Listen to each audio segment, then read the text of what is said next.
나눌 말씀 보겠습니다. 창세기 43장 8절에서 15절 말씀입니다.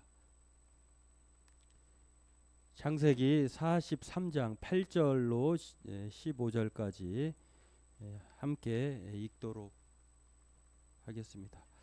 같이 읽겠습니다.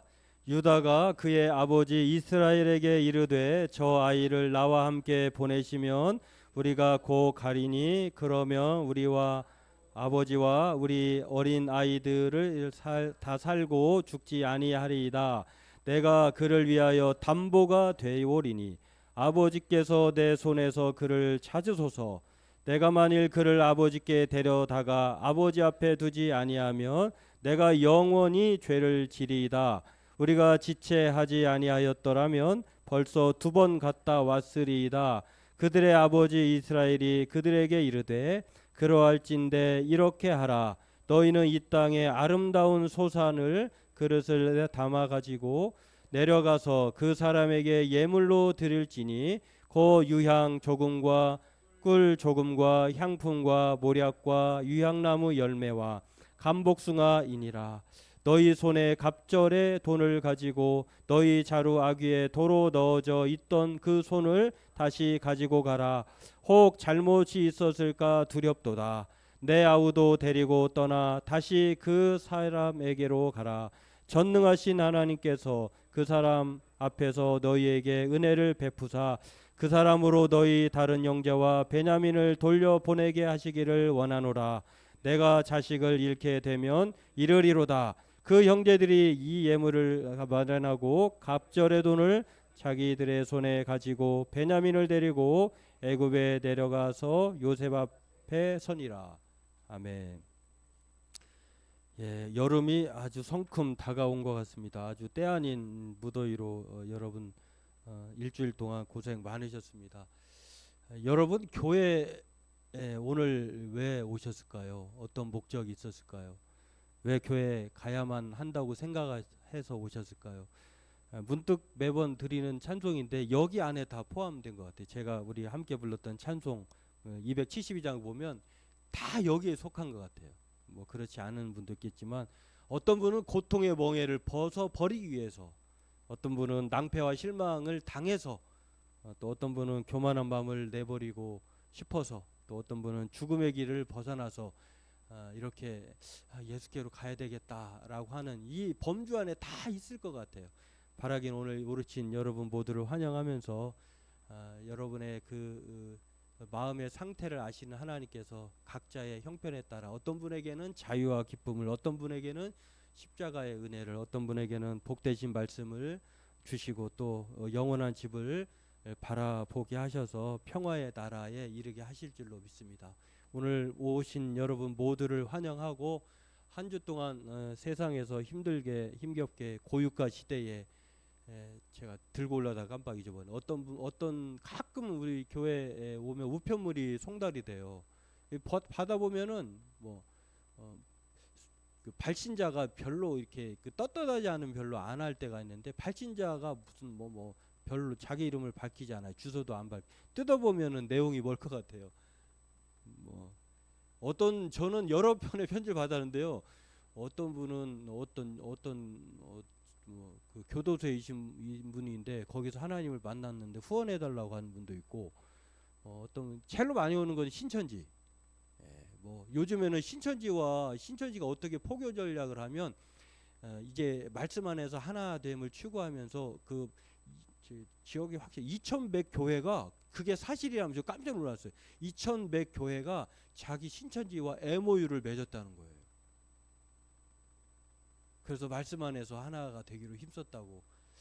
그래서 이게 제대로 된 그 2100 교회가 그 사실이라면 2100 교회가 이게 정말 제정신인가 하는 그런 생각이 들어요. 그래서 참 저한테 이럴 정도면 여러분은 얼마나 더 삶에 지친 상황에서 이런저런 유혹과 또 여러 가지 삶의 고통 가운데에서 신앙인으로 산다는 게 얼마나 힘들겠는가, 그런 생각을 해보게 됩니다. 아무튼 저나 여러분이나 이 주일날 힘을 얻고 또 주님의 은혜를 따라서 정말 우리가 가야 할 한 방향을 쫓아서 함께 힘써 나아가는 저와 여러분들 되기를 바라겠습니다. 우리의 기도 제목처럼 정린아 집사님의 기도 내용처럼 우리는 하나의 몸된 주님의 몸된 사랑의 공동체입니다.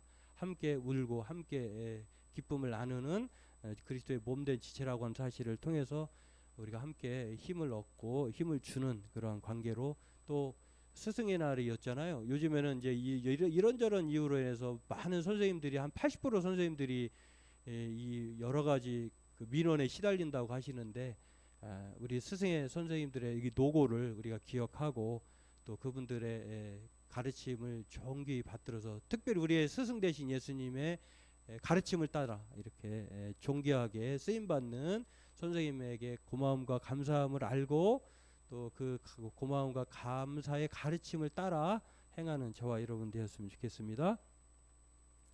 오늘 본문은 야곱을 설득한 유다의 이야기예요. 야곱의 12아들이 있었는데 첫째 아들의 말에 따르지 않고 넷째 아들인 유다를 따르는 이 아버지 야곱의 모습을 볼 수가 있습니다.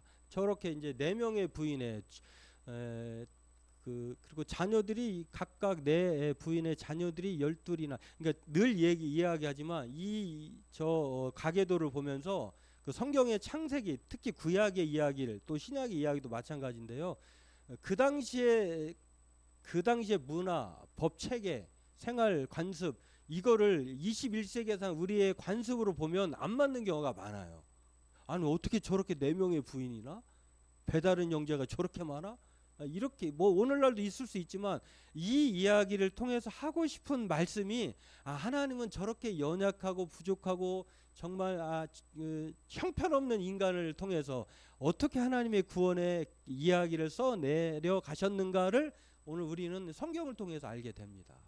그러니까 우리의 도덕적 잣대가 아니라 하나님의 구원의 이야기라고 하는 사실을 살펴보면서 오늘 이 내용을 함께 살펴보려고 합니다. 오늘 이 유다라고 하는 이 4번째 아들은요, 아버지를 잘 설득을 했어요. 이 설득의 이야기는 우리가 지난 시간에 갓생이라고 하는 요셉의 이야기를 팔려가는, 요셉이 아버지의 사랑을 독차지해서 형제들의 시기심과 분노심에 의하여서 자기를 찾아온, 형제들을 찾아온 요셉을 죽이지 않고 그 애굽의 노예로 판 이야기를 우리가 지난 시간에 지난 주에 살펴봤어요. 그게 갓생인데, 갓생은 하나님이 함께 하시는 사람이라고 하는 God Life라고 하는 그런 이야기를 살펴봤는데요. 거기까지였는데 오늘 43장의 이야기는 많은 시간이 흘렀어요. 13년이라고 하는 세월이 흘렀어요. 그렇게 팔려갔던 노예 그 요셉이, 형제 요셉이 그림, 다음 그림 볼까요? 뭐 건너뛰면 이렇게 돼요. 이 팔려갔던 노예가 죄수의 몸이 됩니다. 이 보디발이라고 하는 애굽의 왕의 친위 대장, 요즘으로 얘기하면은 뭐라고 그럴까요? 그 대통령을 경호하는 뭐 경호대, 뭐 우두머리라고 할 수 있겠죠. 그 사람의 집에 팔려간 거예요, 노예로. 근데 팔려갔는데 거기에서 너무 성실하고 또 히브리 노예이지만 너무 용모가 아름다워. 그의 부인이, 그의 보디발은 그를 인정해서 가정 총무를 삼았지만 그의 부인이 자꾸 유혹을 해요. 그걸 뿌리치다가 보니까 그의 옷이 그의 여자 부인에게 잡혀 있어요. 남편이 돌아왔을 때 얘가 히브리 당신이 사온 노예가 나를 강간하려고 했다라고 누명을 씌워가지고 그 집안에는 특별히 왕의 그 신하들만 갇혀 있는 특별한 이 감옥이 있었는데요. 다시 감옥에 갇혔어요. 그러니까 채색 옷을 입었던 사랑받았던 요셉이 노예로 팔려갔다가 노예에서 다시 가정 총무가 됐다가 가정 총무에서 다시 죄수가 된 거예요. 자, 이런 파란만장한 인생이 있을까요? 그런데 그 감옥에 왕의 최측근, 떡 굽는 관원장과 술 맡은 관원장이 그 감옥에, 요셉이 있는 감옥에 들어온 거예요. 근데 이 어느 날 한 날 이 사람들이 같은 꿈은 아니지만 꿈을 꿨는데 도대체 이 꿈이 무엇인지를 알 수 없어요. 그런데 거기엔 꿈의 박사가 있잖아요. 하나님께서는 특별히 요셉을 꿈꾸는 사람으로 은사를 주셨을 뿐만 아니라 꿈의 해석까지도 주셨는데 이 꿈을 요셉이 해석을 해줍니다. 술 맡은 관원장은 복직이 되고 떡 굽는 관원장은 죽게 돼요. 근데 이것을 말한 이유가 당신이 혹시 나중에 자신을 기억해 달라고 했는데 그 시간이 2년이나 흘러버렸어요. 복직된 술 맡은 관원장이 요셉을 알아주지 않았어요. 그런데 어느 날 애굽의 왕 바로가 꿈을 꾸었는데 7년 흉년과 7년 대풍년과 대기근이라고 하는 꿈을 꾸었는데요. 애굽의 모든 박사, 뭐 석사, 뭐 또는 조금 배웠다고 하는 사람, 하늘의 이치를 안다고 하는 사람을 다 불러 모았는데 어느 누구도 이 바로 왕의 꿈을 해석해 내는 사람이 없었어요. 그런데 그때 2년이라는 세월이 흘렀는데 과거 2년 전에 자기가 갇혔을 때 그 꿈을 해석해 준 요셉을 그때서야 기억해냅니다. 그리고 그 사람을 끄집어내서 요셉을 옷을 입히고 왕 앞에 세웠는데 그 왕이 자신의 꿈을 해석한 요셉의 이야기에 아주 무릎을 쳤어요. 아, 옳았구나. 너의 말이 맞다. 근데 이렇게 돼가지고 이제 요셉이 7세에 팔려갔다가 30세에 총리가 된 이야기가 오늘 본문의 배경인데요. 그런 이후에 이제 7년 풍년이 들었을 때 모든 곡식을 저장해 놨어요. 애굽에서 이 총리가 되어서 이 요셉이. 그런 다음에 기근이 사방에 퍼졌어요. 이제 먹고 죽을 것도 없는 거예요.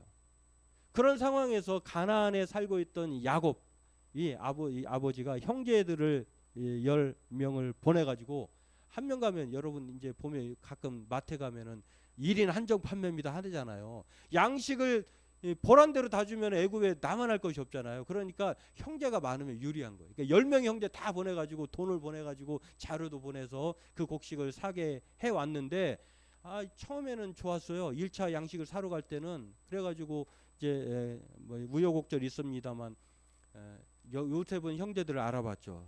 한눈에 봐도. 그러나 이 형들은 요셉이 총리가 되어서 애굽의 다스린 자가 되었다라고 하는 사실을 알 리가 없죠. 그리고 감히 눈을 쳐다볼 수도 없는 상황이에요. 요셉은 그것을 알고 형을 자기의 사랑하는 이 친 동생인 베냐민을 데리고 오게 하고 싶어서 형들을 다 한 사람 시몬이라고 하는 그 형제를 인질로 붙잡아두고 보낸 것입니다. 이렇게 이 시간이 흘렀어요. 1차 양식을 사러 간 이후에 떨어질 때까지 시간이 흐른 거예요.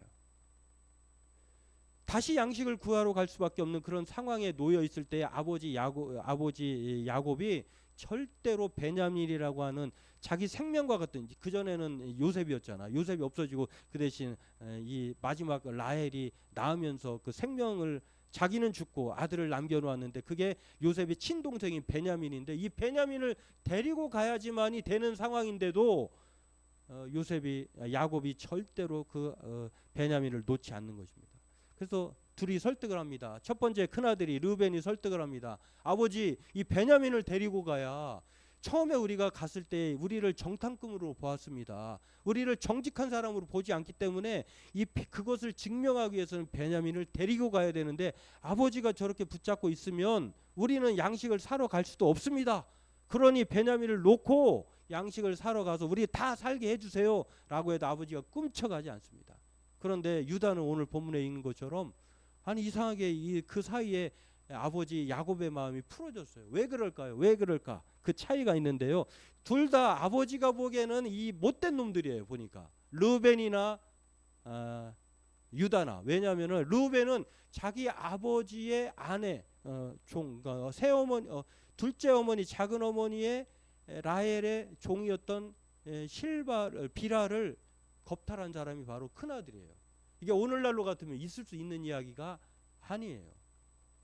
그리고 그것뿐만 아니라 유다는 뭐 그렇지 않나요? 유다는 자기가 가나안 결혼해가지고 자녀를 낳았는데 첫째, 둘째 아들 없이 죽었어요. 하나님이 이제 여러 가지 악한 행동으로 제거를 했는데 마지막 아들은 작은 아들은 막내는 너무 어려요. 그래서 유대인의 특이한 방법은 중에 하나가 이 가문을 잇게 하도록 형수가 아들이 죽으면 둘째 아들이 들어가서 씨를 남겨주는데 이 아버지 유다가 그런 일을 행하지 않고 다말을 고향으로 보내버립니다. 이런 상황에서 이 다말을 범한 사람이 또한 유다예요. 그러니까 아버지의 입장에서 볼 때에 큰아들이나 이 넷째인 유다나 별반 차이가 없는 이 불법을 저지른 아버지에게 아주 눈밖에 나는 사람이에요. 그럼에도 불구하고 왜 이 야곱이 요셉의 그 유다의 말을 들어줬을까? 차이가 있어요. 르우벤은 아버지,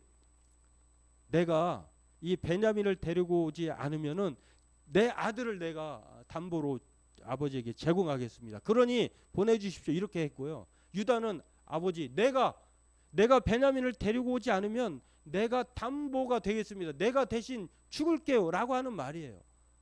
이 차이가 바로 아버지 야곱의 마음을 열었다라고 하는 것입니다. 그래서 오늘 이 본문의 이야기를 보면은 야곱을 설득한 유다인데 아버지를 야곱이 아니라 이스라엘로 돌려놓는 사람이 바로 아들 유다였다라고 하는 것을 알 수가 있습니다. 자녀에게 은혜를 입은 아버지가 된 거예요. 우리가 아버지 부모로부터 은혜를 자녀에게 끼치는 경우도 있지만 역으로 자녀에게 은혜를 받는 경우도 있어요. 아, 옳았구나. 살다 보면은 우리가 늘 연장자에게 또는 권위 있는 사람에게 전문가에게만 우리가 영향을 받는 것이 아니라 그렇지 않은 어린 아이들에게도 또는 동물들에게도 다른 여러 가지에게도 은혜를 받을 누구나 선생이 될 수 있어요.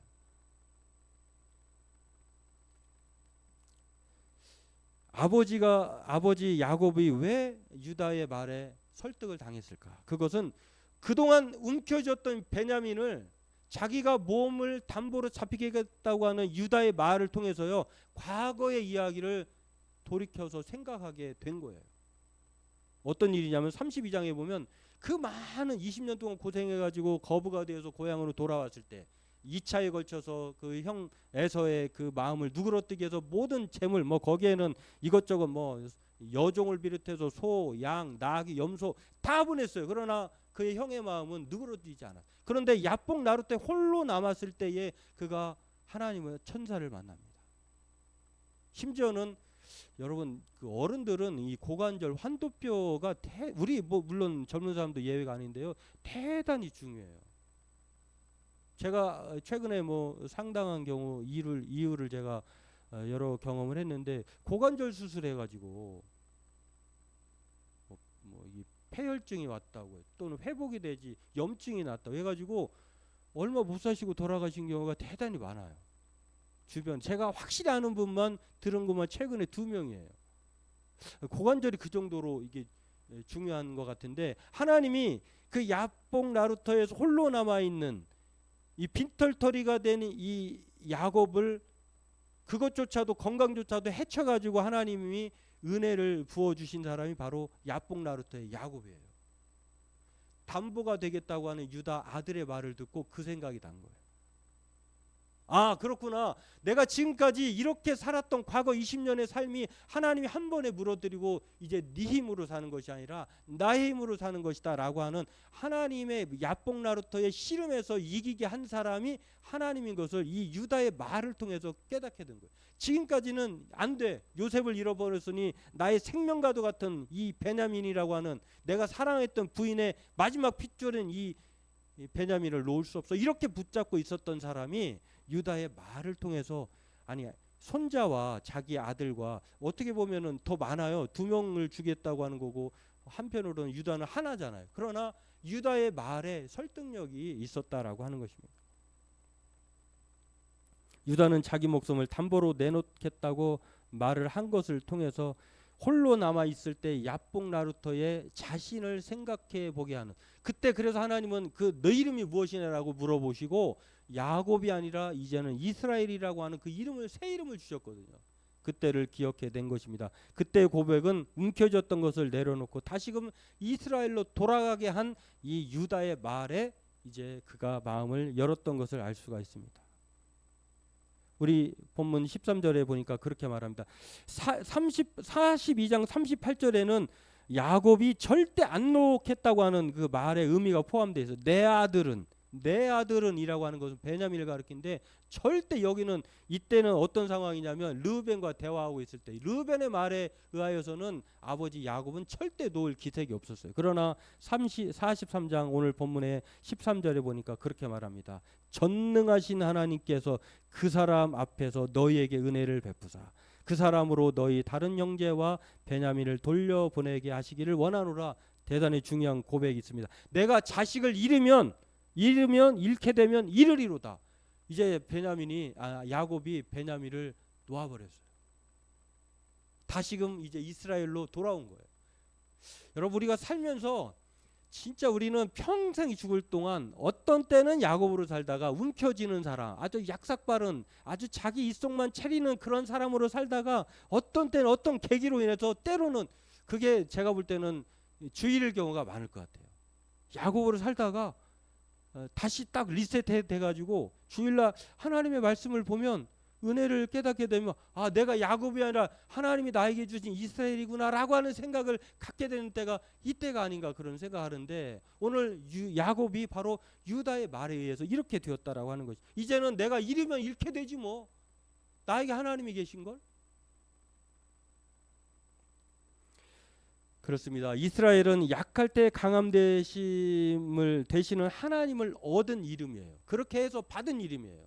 야곱이었을 때는 대단히 하나님에 대한 것들이 인식이 부족했다라고 하는 것. 그러나 야곱은 이스라엘이 되어서 이제는 자기 힘으로 아니라 하나님의 힘으로, 하나님의 큰 능력으로 산다고 하는 것을 야복 나루터에서 배웠는데, 이것을 잊고 살다가 유다가 자기 몸을 던지겠다고 할 때에 비로소 깨닫고 이제 잃으면 잃겠노라. 하나님께서, 전능하신 하나님께서 너희에게 은혜를 베푸시기를 원하노라. 하나님이 은혜를 베푸시는 것을 비로소 알고 깨닫게 되었다라고 하는 것입니다. 목회한 지 22년 동안 이 성경을 붙들고 살아오신 목사님이 계세요. 이분이 5년 전, 6년 전에 파킨슨 병을 진단을 받으셨어요. 예, 대단히 좀 모범이 되시는 분이세요. 근데 이분이 발병한 지 5년이 6년 가까이 되는데 교회에게는 말을 못한 거예요. 누구에게도 말을 못한 거예요.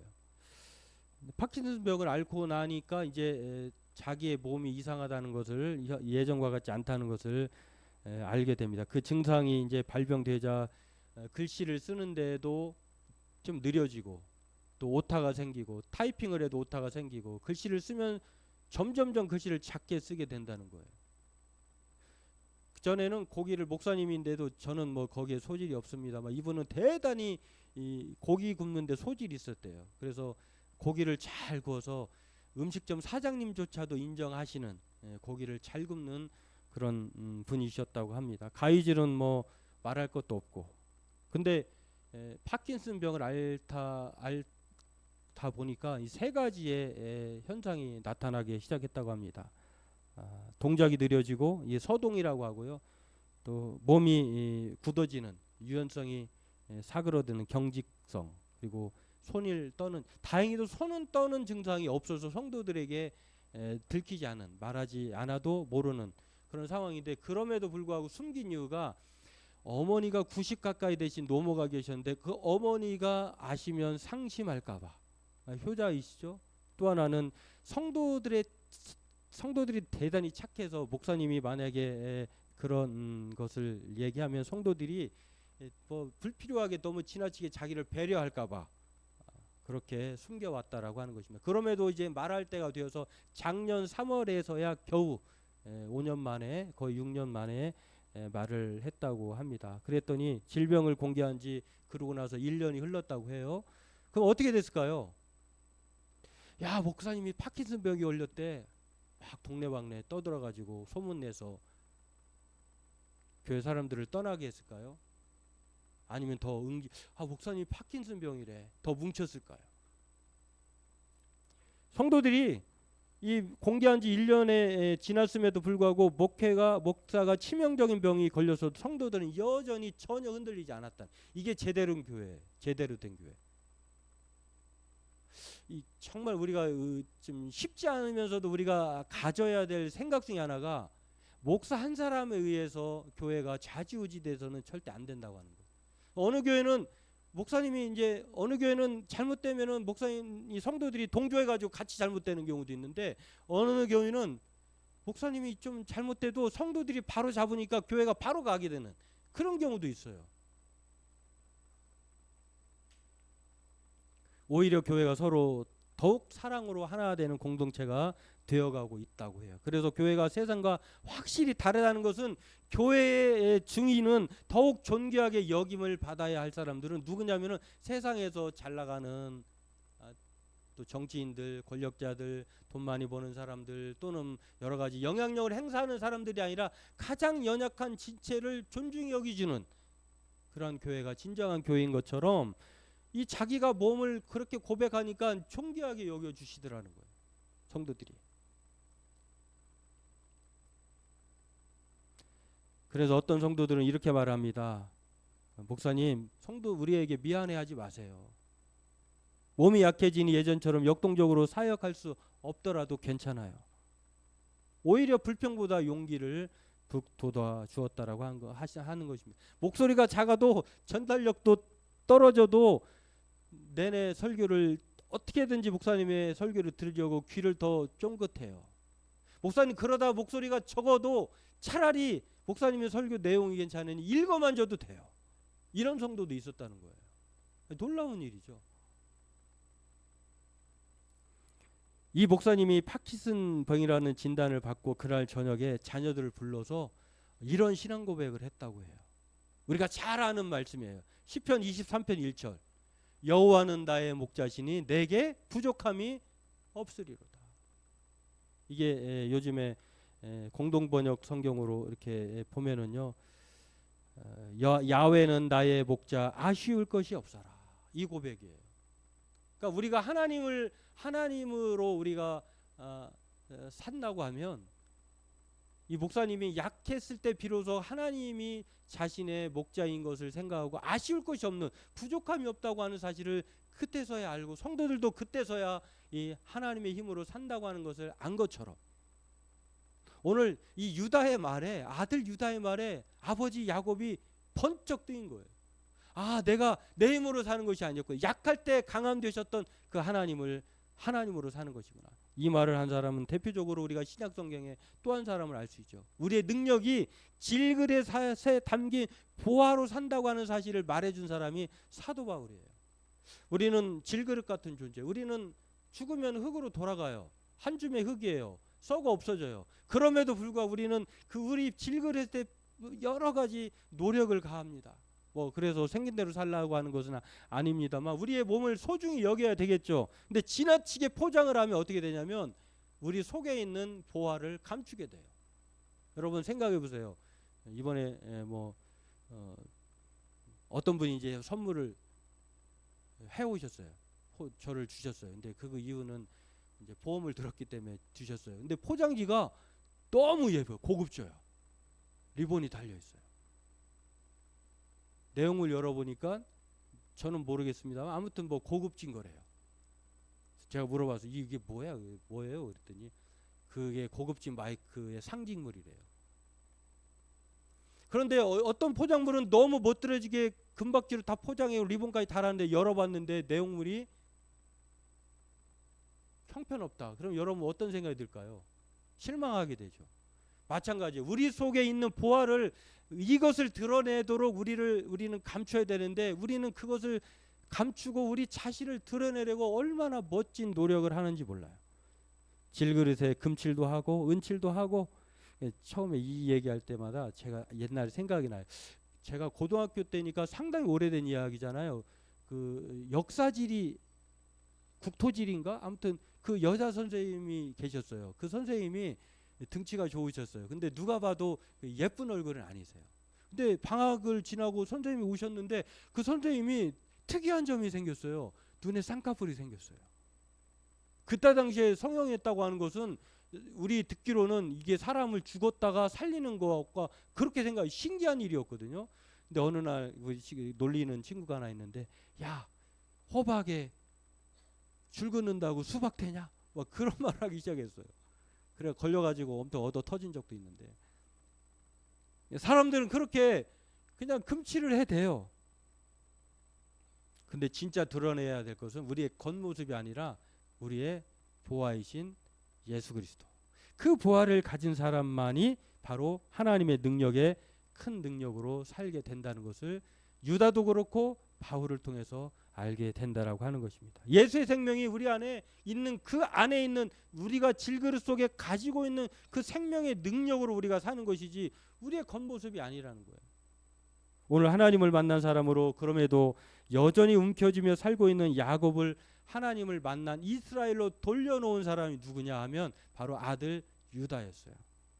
아버지 야곱을 은혜의 자리로 다시 돌아오게 한 사람, 잃어버렸던 하나님의 처음 사랑을 많은 사랑을 알게 했던 야복 나루터의 하나님을 기억해내게 한 사람이 바로 자신의 몸을 던져서 담보하게 되겠다고 하는 유다의 말이었다라고 하는 것입니다. 어느 부모라도 자녀에게 배울 수 있는 것을 성경은 우리에게 교훈해 줍니다. 예수님도 12살 때 예루살렘 올라갔다가 바로 그 부모인 요셉과 또 마리아에게 그것을 깨달음을 마음에 간직하게 해줬던 사건도 바로 우리는 성경에서 찾아볼 수가 있습니다. 유다는 그 이름에 걸맞게 하나님을 찬송하는 사람이었어요. 유다라고 하는 이름이 찬송하다, 하나님을 찬양하다 이런 뜻이거든요. 그도 부끄러운 과거를 씻을 수 없는 그러한 이 불명예가 있는 실수의 사람이었다라고 하는 것입니다. 그러나 그가 이 아버지 야곱을 이스라엘로 돌려놓을 수 있는 사람 또한 유다였다고 하는 것을 성경은 우리에게 얘기합니다. 이제는 움켜쥐었던 것을 내려놓고 바로 하나님만을 붙잡도록 한 사람이 유다라고 하는 것을 통해서 우리는 이 유다를 통해서 신약의 예수님의 예고편을 볼 수가 있습니다. 예수님이 자기 몸을 던져 십자가에 죽으심으로 유다가 자기 몸을 던져 아버지도 살리고 형제 간에도 화목하게도 하고 또 양식을 통해서 먹고 살게 한 것처럼 예수님의 십자가의 그 헌신이 바로 우리를 살게 하신다라고 하는 것입니다. 바라긴 오늘 저와 여러분들도 이것을 기억하기를 원합니다. 세상에는 박사교회만의 사람과 성도들이 그것을 이끌어가는 것이 아니에요. 여러분 세상에 우리나라에 박사교회가 있어요. 박사교회 이름이 박사교회예요. 내가 눈을 깜짝 놀라서 봤어요. 그랬더니 이해가 됐어요. 경북 경산시 외촌면 박사길 6길 24 번지 교회가 이 지역명이 박사길이에요. 그 지역에 세워진 교회가 그래서 이해가 됐어. 왜 이름을 박사로 줬나? 전문가들만 오나? 박사 이하는 못 가나? 그런데 그 교회 이름이 지명이 박사교회예요. 박사들로 교회가 세워지는 것이 아니에요. 오늘 교회는 자기 희생과 헌신으로 세워지는 교회가 진짜 교회예요. 예수님이 바로 박사가 아니라 셔틀을 자처하셨기 때문이에요. 예수님은 섬김을 받으려고 아니라 섬기려고 오셨다라고 말씀을 합니다. 누군가 그래서 나는 당신 뭐야 요즘? 나 셔틀이야, 셔틀맨이야 하는 것은 종이라는 뜻이에요. 이런 말이 있어요. 친구 받고 1등하는 것은 섬유다. 친구를 섬겨서 같이 1등하는 것은 인류다. 그리고 또 하나는 친구를 위해 희생하는 것은 예수님유다. 이런 말이 있어요. 여러분 적어도 우리는 섬유가 되지 말아야 돼요.